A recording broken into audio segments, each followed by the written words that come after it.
Привет, друзья, с вами Алекс, из Испании. Сегодня мы посетим храм Святого Семейства в Барселоне. Ни один архитектор так не изменил и не прославил свой город, как Антонио Гауди, Барселону. В его постройках, созданных как будто самой природой из камня, песка и разноцветных камешков, отсутствуют углы и прямые линии. Храм Святого Семейства – это поистине уникальное сооружение, которое возводит уже 130 лет. Заложенный в 1882 году, он мало-помалу приобретает вид завершенного творения. То ли человек играет в Бога, создавая такие шедевры, то ли Бог играет человеком, рождая в его голове подобные замыслы, сказал один из исследователей творчества Антонио Гауди, застыв в изумлении возле Саграда Фамилии. Самый знаменитый храм Испании действительно поражает.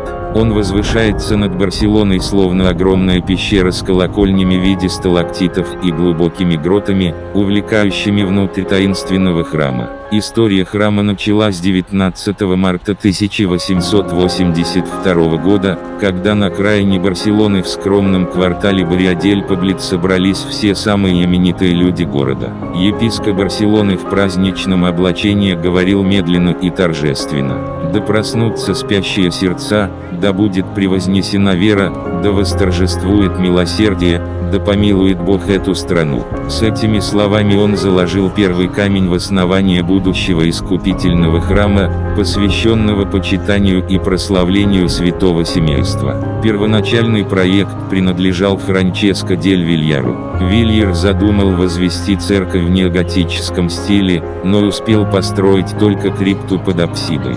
Прошел всего год, и его сменил 30-летний Антонио, совершенно изменивший проект уже строящегося храма. Замысел Гауди был грандиозен. Высота готового собора 170 метров, всего лишь на пару метров меньше самой высокой точки Барселоны, горы Монтжуик. Так Гауди хотел подчеркнуть, что творение человека не может быть выше созданного Богом. Основные двери фасада страстей воспроизводят слова из Библии на разных языках, включая каталанский.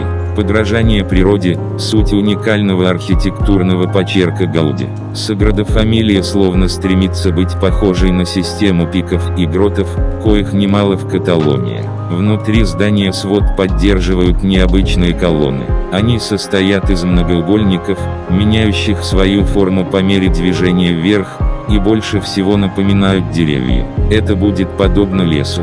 Мягкий свет будет литься через оконные проемы, находящиеся на различной высоте, и вам покажется, что это светит звезды. Так сам мастер видел внутреннее убранство собора. Сходство Саграда Фамилия с католическим храмом исчерпывается тем, что в плане он представляет латинский крест. Остальное – плод фантазии эксцентричного Гауди, который стремился создать зрительный образ веры, Библию в камне. Весь облик здания и каждая его деталь символичны. Над зданием собора возносятся 18 башен. 12 из них символизируют апостолов, 4 более высоких 4 евангелистов, самая высокая – Иисуса Христа. Статуи, резьба, надписи на латыни – все служат сложной католической символике. Каждый из 3 фасадов посвящен одному из 3 центральных сюжетов земной жизни Христа – Рождество, страсти Христовы и воскресение. Скульптурные группы фасада Рождество выполнены в натуральную величину.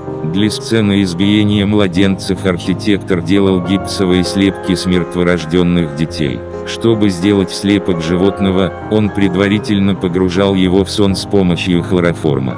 Второй фасад страсти Христовой был выполнен испанским скульптором и художником Иосифо Марией Субирачесем, и отличается своенравными изможденными фигурами людей, в том числе и скульптурами, изображающими бичевание и распятие Христа. Фасад Воскресения еще предстоит достроить. Саграда Фамилия – это энциклопедия символики.